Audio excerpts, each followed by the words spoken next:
নমস্কার আপনাদের সবাইকে, যে সকল গুরুজনেরা আমার ভিডিওটা দেখছে আপনাদের সবাইকে আমার নতমস্তকে প্রণাম। আপনারা সকলেই জানেন যে 6ই মার্চ মমতা বন্দ্যোপাধ্যায় আবার ধর্নায় বসছে। না না না না না এটা দিল্লিতে ধর্নায় বসছে না, পশ্চিমবঙ্গেই ধর্নায় বসছে। কে বসছে? মমতা বন্দ্যোপাধ্যায়। মমতা বন্দ্যোপাধ্যায় একজন শাসক সরকার, নিজে একজন শাসক সরকার হয়ে নিজের রাজ্যে ধর্নায় বসছে। কার বিরুদ্ধে? কার বিরুদ্ধে? এসআইআরের বিরুদ্ধে। এসআইআর কি? নির্বাচন কমিশনার জর্জরিত, বর্বর, নিম্ন সেই নির্বাচন কমিশনার। কিসের জন্য তার বিরুদ্ধে মমতা বন্দ্যোপাধ্যায় ধর্ণা দিচ্ছে? বিজেপিকে সুবিধা করে দিচ্ছে, অসংখ্য মানুষকে মৃত্যুর মুখে ঠেলে দিচ্ছে নির্বাচন কমিশনার বিজেপিকে সুবিধা করে দেওয়ার জন্য। আপনারাও দেখেছেন প্রায় 60 লক্ষ নাম বাদ, তার মধ্যে বেশি হিন্দু রয়েছে। যেই মমতা বন্দ্যোপাধ্যায়কে রোহিঙ্গা, বাংলাদেশি, খালা, ফুপু, মমতা বন্দ্যোপাধ্যায় নাকি মুসলিম বলে সবসময় কটূক্তি বক্ত মমতা বন্দ্যোপাধ্যায়কে শুনতে হয়েছে। কাদের কাছ থেকে? বিজেপির কাছ থেকে। অথচ যখন আজকে এসআইআর করে 60 লক্ষ মানুষের নাম বাদ গেল, তার মধ্যে বেশি রয়েছে হিন্দু, মতুয়াবাসী। অথচ সেই মতুয়া কিন্তু বেশি বিজেপিকে সাপোর্ট করে। কি দরকার আছে মমতা বন্দ্যোপাধ্যায় ওদের পাশে দাঁড়ানোর?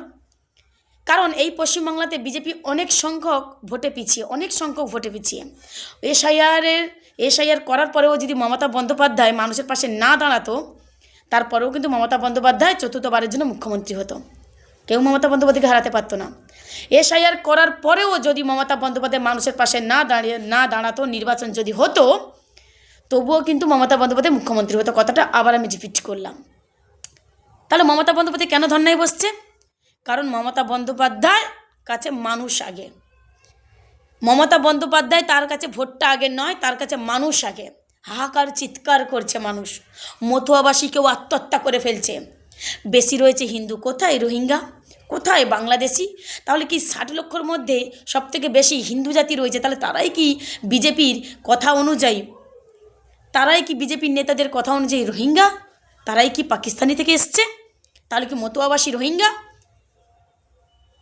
আমি প্রত্যেক দিন চিৎকার করি তোমাদের কাছে এসে যে মমতা বন্দ্যোপাধ্যায় মানুষের সরকার, তোমার কথা ভাবে।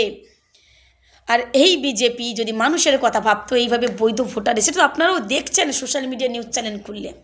অসংখ্য বৈধ ভোটারের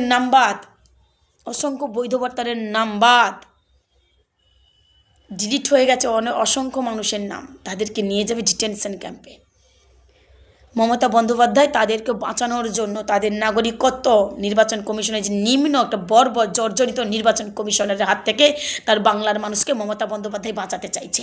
আমি প্রত্যেকদের এই কথাগুলো আমার বাংলাভাষীকে বলি। সেই বোকার মতো বিজেপির যারা একসময় ব্রিটিশের দালাল ছিল, তাদের হাতে হাতে তালি দিচ্ছ। আর ভাই, টাকা তো সবাই ইনকাম করে, কে করে না? সেই শুভেন্দুর কথা শুনছো, যেই শুভেন্দু অধিকারী নিজের স্বার্থের জন্য তার নন্দীগ্রামের মানুষকে বিপদে ফেলেছে, যে তার নিজের স্বার্থের জন্য নন্দীগ্রামের মাটিকে শেষ করে দিয়েছে শুধু নিজের কথা ভেবে। সেই শুভেন্দুর কথা শুনে তোমরা হাতের তালি দিচ্ছ। করো। মমতা বন্দ্যোপাধ্যায় মানুষের পাশে ছিল, আছে, থাকবে। মমতা বন্দ্যোপাধ্যায় সেই একটা কথা মাথায় রেখো, বাপ, কাকা, জ্যাঠা যারা আমার ভিডিওটা দেখছো। আবারও কথাটা বললাম, কি দরকার আছে মমতা বন্দ্যোপাধ্যায় এসআইআরের বিরুদ্ধে এত আন্দোলন করা? মমতা বন্দ্যোপাধ্যায় এসআইআরের বিরুদ্ধে আন্দোলন না করলেও মমতা বন্দ্যোপাধ্যায় মুখ্যমন্ত্রী হতো। বোঝার চেষ্টা করো। অত্যন্ত ওই মেয়েটার পাশে একটু তাকে সাপোর্ট করে শক্তি যোগাও। 71 বছর ওই মেয়েটার বয়স, আর কত লড়াই করবে তোমার জন্য, আমার জন্য। আমি শুধু এটুকুই অনুরোধ করব সকলের কাছে হাত জড়ো করে, অত্যন্ত এই সময়টা মমতা বন্দ্যোপাধ্যায়ের পাশে থাকুন প্লিজ।